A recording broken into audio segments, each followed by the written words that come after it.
Hey everyone, let's dive into the latest political drama unfolding in Zimbabwe.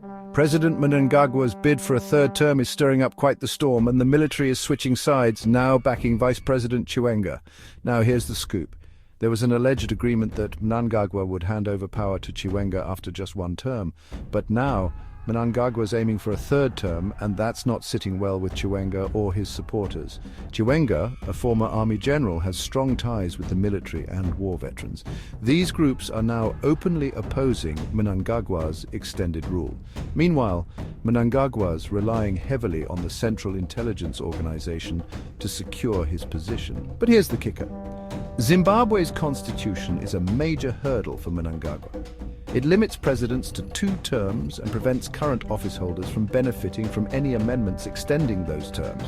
So, Mnangagwa's ambition to stay in power faces significant legal challenges. Within the ruling ZANU-PF party, the tension is palpable. Factions are forming. Some support Mnangagwa's continued leadership, while others back Chiwenga. Mnangagwa's ED 2030 campaign is criticized as undemocratic, and Chiwenga's refusal to endorse it signals his intent to challenge Mnangagwa's authority. So what does this mean for Zimbabwe's future? The political landscape is incredibly tense, and the outcome of this power struggle is uncertain. The military's stance and internal negotiations within ZANU-PF will be crucial in shaping the country's path forward.